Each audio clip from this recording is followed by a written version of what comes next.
Now let me say, as I move to my conclusion, that we've got to give ourselves to this struggle until the end. Nothing would be more tragic than to stop at this point in Memphis. We've got to see it through.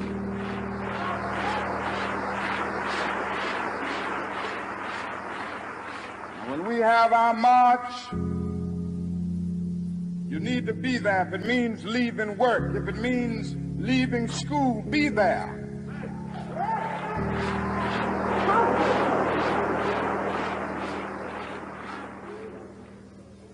Be concerned about your brother. You may not be on track, but either we go up together or we go down together.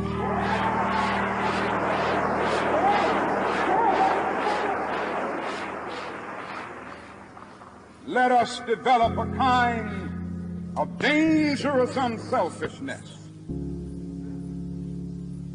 One day a man came to Jesus,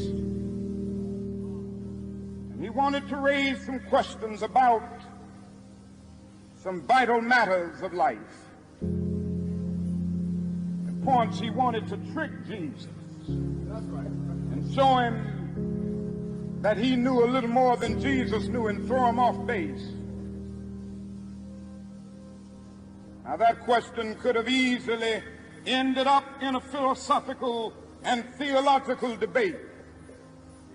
But Jesus immediately pulled that question from midair and placed it on a dangerous curve between Jerusalem and Jericho. He talked about a certain man who fell among thieves. You remember that a Levite, and the priest passed by on the other side. They didn't stop to help him. Finally, a man of another race came by. He got down from his beast, decided not to be compassionate by proxy, but he got down with him, administered first aid, and helped the man in need. Jesus ended up saying this was the good man, this was the great man, because he had the capacity to project the eye into the thou and to be concerned about his brother. Now, you know, we use our imagination a great deal to try to determine why the priest and the Levite didn't stop. At times we say they were busy going to a church meeting, an ecclesiastical gathering, and they had to get on down to Jerusalem so they wouldn't be late for their meeting. At other times, we would speculate that there was a religious law that one who was engaged in religious ceremonial was not to touch a human body 24 hours before the ceremony.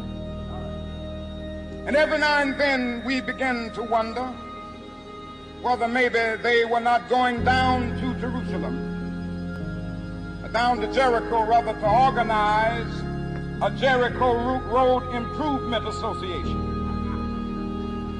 That's a possibility. Maybe they felt that it was better to deal with the problem from the causal root rather than to get bogged down with an individual effect. But I'm going to tell you what my imagination tells me. It's possible that those men were afraid. You see, the Jericho Road is a dangerous road. I remember when Mrs. King and I were first in Jerusalem. We rented a car and drove from Jerusalem down to Jericho. And as soon as we got on that road, I said to my wife, I can see why Jesus used this as the setting for his parable. It's a winding, meandering road. It's really conducive for ambushing. You start out in Jerusalem, which is about 1,200 miles, or rather 1,200 feet above sea level. And by the time you get down to Jericho, 15 or 20 minutes later, you're about 2,200 feet below sea level. That's a dangerous road. In the days of Jesus, it came to be known as the bloody paths. You know, it's possible that the priest and the Levite looked over that man on the ground and wondered if the robbers were still around. Or it's possible that they felt that the man on the ground was merely faking. And he was acting like he had been robbed and hurt in order to seize them over there, lure them there for quick and easy seizure. And so the first question that the priest asked, the first question that the Levite asked was, if I stop to help this man, what will happen to me? But then the Good Samaritan came by, and he reversed the question. If I do not stop to help this man, what will happen to him? That's the question before you tonight. Not if I stop to help the sanitation workers, what will happen to my job? Not if I stop to help the sanitation workers, what will happen to all of the hours that I usually spend in my office every day and every week as a pastor?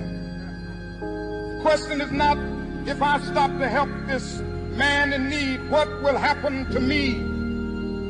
The question is, if I do not stop to help the sanitation workers, what will happen to them? That's the question.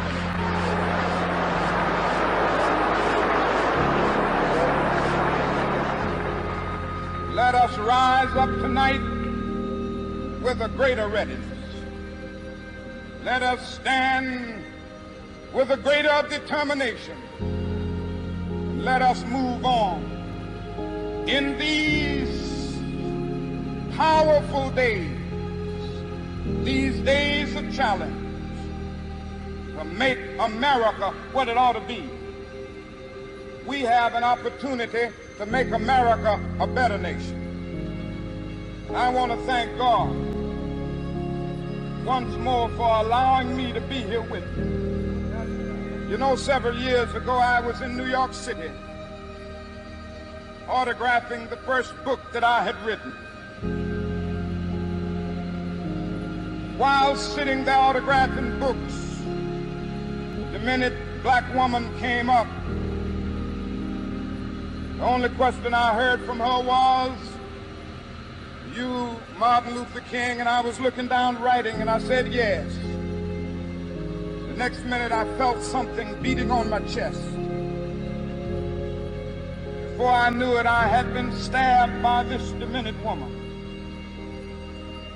I was rushed to Harlem Hospital.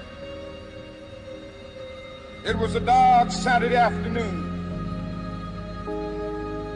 That blade had gone through, and the x-rays revealed that the tip of the blade was on the edge of my aorta, the main artery. And once that's punctured, you're drowned in your own blood. That's the end of you. It came out in the New York Times the next morning that if I had merely sneezed, I would have died. Well, about 4 days later, they allowed me, after the operation, after my chest had been opened and the blade had been taken out, to move around in the wheelchair in the hospital. They allowed me to read some of the mail that came in, and from all over the states and the world, kind letters came in. I read a few, but one of them I will never forget. I had received one from the president and the vice president. I've forgotten what those telegrams said. I'd received a visit and a letter from the governor of New York, but I've forgotten what that letter said. But there was another letter. It came from a little girl, a young girl, who was a student at the White Plains High School. And I looked at that letter, and I'll never forget it. Said simply, "Dear Dr. King, I am a 9th grade student at the White Plains High School." She said, "While it should not matter, I would like to mention that I'm a white girl. I read in the paper of your misfortune and of your suffering.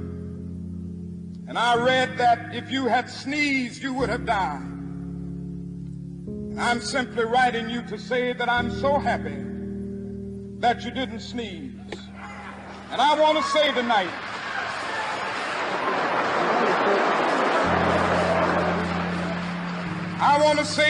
that I too am happy that I didn't sneeze, because if I had sneezed, I wouldn't have been around here in 1960 when students all over the South started sitting in at lunch counters.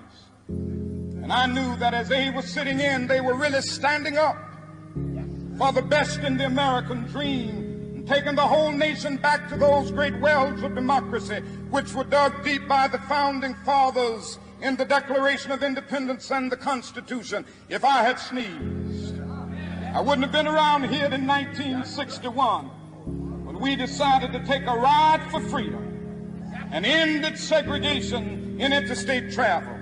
If I had sneezed, I wouldn't have been around here in 1962 when Negroes in Albany, Georgia decided to straighten their backs up.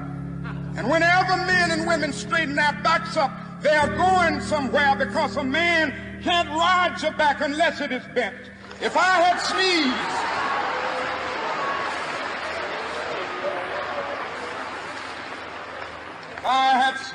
I wouldn't have been here in 1963. The black people of Birmingham, Alabama, aroused the conscience of this nation and brought into being the Civil Rights Bill. If I had sneezed, I wouldn't have had a chance later that year in August to try to tell America about a dream that I had had. If I had sneezed, I wouldn't have been down in Selma, Alabama to see the great movement there.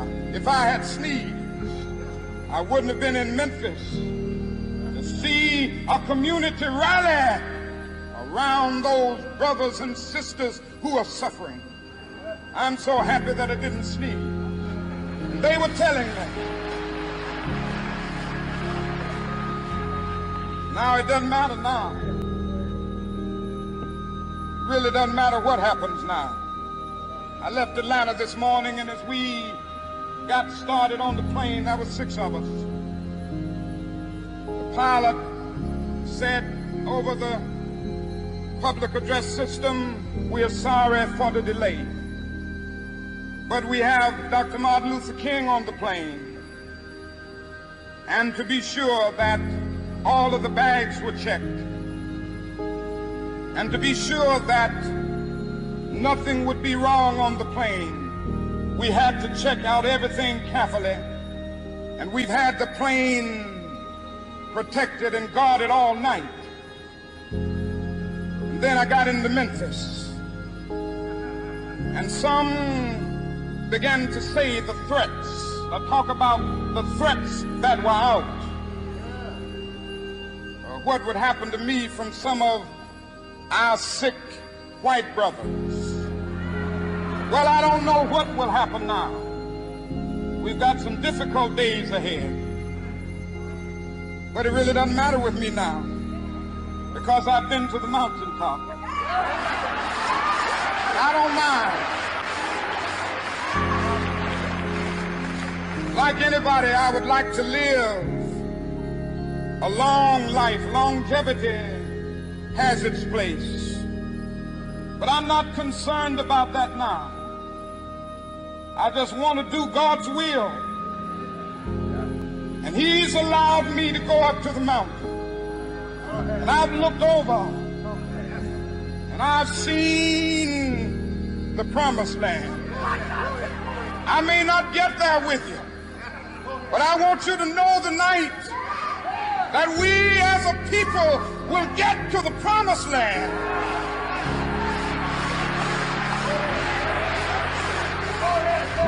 So I'm happy tonight. I'm not worried about anything. I'm not fearing any man. Mine eyes have seen the glory of the coming of the Lord.